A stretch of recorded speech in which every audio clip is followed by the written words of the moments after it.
गौर से देखिए इस तस्वीर को। ये है संतोष कुमार सुमन जी। आपको पता होगा बिहार के मंत्री हैं, लेकिन फिलहाल अभी झारखंड में है।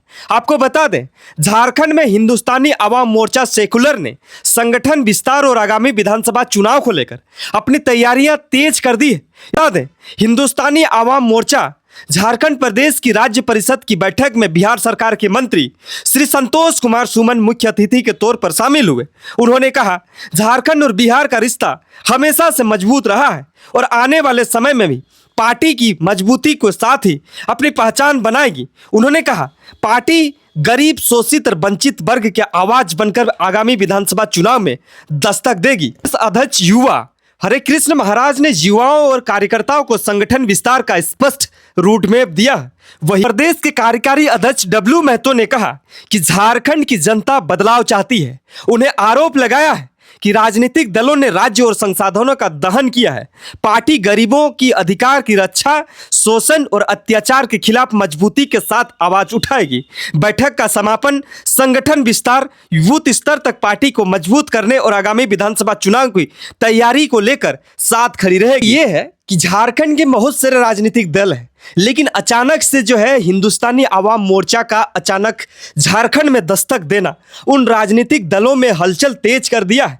आपको पता होगा, आखिरकार मंत्री जी से जब ये सवाल किया गया कि झारखंड में इतने राजनीतिक दल होने के बावजूद भी आप कैसे कह रहे हैं कि झारखंड के लोगों के साथ शोषण हो रहा है, दहन हो रहा है, तो उन्होंने स्पष्ट कहा कि हम उस अंतिम व्यक्ति तक जाएंगे, गांव-गांव जाएंगे और यहाँ के युवाओं को प्रेरित करेंगे कि आखिरकार जो लोग यहाँ पे शोषण कर रहे हैं, दोहन कर रहे हैं, उनकी रक्षा हम करने के लिए हमेशा तत्पर जी खड़े रहें।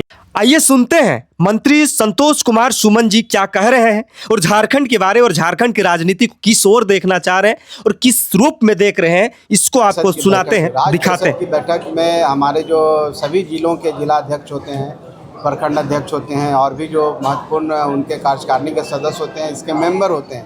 राज्य परिषद एक तरह से असेंबली है जहाँ के कुछ मुद्दों पर बात की जाती है, कुछ प्रस्ताव आते हैं। तो आज पहली बैठक है और हम समझते हैं कि प्रदेश अध्यक्ष के लिए भी चर्चा हुई है। आने वाला आज से कल तक आपको नए प्रदेश अध्यक्ष की भी घोषणा होगी, पुरानी कमेटी भी बनेगी। तो एक तरह से आदेश लिया गया है आज राज्य परिषद में कि हम नई कमेटी का कैसे विस्तार करें, कैसे नए प्रदेश अध्यक्ष और कैसे मजबूत करें संगठन को, कैसे गांव पर हम गांव स्तर पर जाके, वार्ड स्तर पर जा कर के पार्टी को मजबूत करें, कैसे अपनी विचारधारा को आगे बढ़ाएं।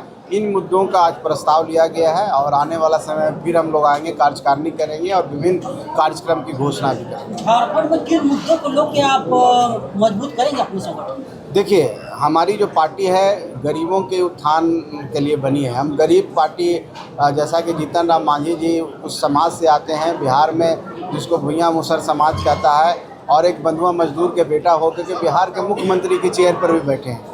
हम उन गरीबों के लिए, खास करके झारखंड में जो हमारे आदिवासी भाई हैं, जो आज भी गरीब हैं और जंगलों में रहते हैं, चाहे बहुत पिछड़े हैं, उन लोगों के अंदर जो राजनीतिक भावना है कम है। राजनीतिक में जो अधिकार होने चाहिए वो उनके पास उतने नहीं है लेने के लिए। हम उनको प्रेरित करेंगे, उनको आगे आने की कोशिश करेंगे। हम अभी शुरुआत कर रहे हैं और शुरुआत में तो सबसे बड़ा होता है जागरूकता फैलाना। कैसे उनको जागरूक करें, कैसे उनको समझाने की कोशिश करें कि आप भी इस राज्य के वोटर हो, आपको भी उतना ही अधिकार है। तो हमारा सबसे बड़ा मुद्दा यहाँ है उन गरीबों को जागरूक करना, उन गरीबों को आगे लाना, उन गरीबों को मंच देना, उन गरीबों को आगे ला करके नेतृत्व देना। ये हमारा मुद्दा है और हम धीरे धीरे कार्यक्रम के माध्यम से करेंगे। उसके बाद फिर जनहित की समस्याएं आती है, जो लोकहित की समस्याएं आती है, जो सरकार से जुड़ी समस्याएं हैं, पक्ष है विपक्ष है, वो तो बाद में आता है। हम एकदम शुरुआत से आना चाहते हैं। हमें 2-4 साल 5 साल लगेगा, लेकिन हमने आज शुरुआत की है, पार्टी का विस्तार किया है। तो हम चाहते हैं कि जन जन तक जाएं और उन गरीबों की आवाज़ बने।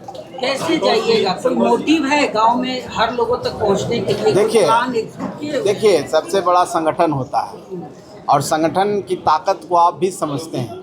और कोई भी दल हो, आपका भी, आप जिस भी चैनल से, चाहे जिस भी चीज़ से नेतृत्व करते हैं, आप यहाँ के एक हैं, लेकिन पूरे भारतवर्ष में आपके अनेक होंगे और आपके ज़िला में भी होंगे। उसी तरह से हमारे कार्यकर्ता, आज हमने राज्य स्तर पर शुरुआत की है, हम आने वाला समय में जिला स्तर पर शुरुआत करेंगे। ऐसे कर करके हम गांव में जाएंगे, बूथ स्तर पर जाएंगे। तो ये तो क्रोनोलॉजी है और ये निश्चित तौर पर ये नेटवर्किंग क्रोनोलॉजी और धीरे धीरे हम स्टार्ट करेंगे तो उन गरीब अंतिम व्यक्ति तक पहुंच जाएंगे जहां सबसे ज़्यादा ज़रूरत है, जिसको इंड यूज़र कहते हैं। तो समय लगेगा, लेकिन जो प्रक्रिया आप अपनाते हैं वही प्रक्रिया हम भी अपना के वहाँ तक पहुँचेंगे। क्योंकि आपको भी जो किसी गांव में, झारखंड के किसी गांव में जो जंगल में है वहाँ कोई घटना होती है, लेकिन आपके पास खबर होती है क्योंकि आपका नेटवर्क मजबूत है, तो निश्चित तौर पर हम पार्टी भी उतना ही मजबूत होगा कि आपके नेटवर्क से पहले हमारा नेटवर्क बोले कि वहाँ कुछ काम। संतोष जी, बिहार में आप एनडीए फोल्डर में है, केंद्र में भी है, झारखंड में एनडीए फोल्डर के साथ चलेंगे या फिर अलग अपनी राह तलाश करेंगे? देखिए, हम अभी शुरुआत किया है, हम संघर्ष करेंगे, हम मजबूत अपने आप को बनाएंगे, संगठन स्तर पर मजबूत। मैं एक बात आपसे कह देना चाहता हूँ कि कोई राजनीति हो, कोई तरह का एमयू होता है, कोई तरह का जब एक दूसरे से गठबंधन होता है तो एक तरफा नहीं होता, दोनों तरफा होता है। हम कुछ देते हैं, हम उनको उनसे लेते हैं। हम अपने आप को इतना मजबूत करेंगे, संगठन का इतना विस्तार करेंगे और जब हम उस लायक होंगे तो निश्चित तौर पर उस पर भी बात करेंगे। एनडीए फोल्ड में बिहार में है, हम उस लायक हो जाएंगे, अपने आप को उतना मजबूत कर देंगे, हमारे पास हमारे साथी उस लायक परिपक्व हो जाएंगे, लड़ने के लिए तैयार हो जाएंगे। मेरी लोगों को लगेगा तो निश्चित तौर पर उस समय आएगा तो हम लोग बात करेंगे, एनडीए फोल्डर से भी बात करेंगे और हम अपनी मजबूती को गरीबों के कल्याण के लिए निश्चित तौर पर बात करेंगे।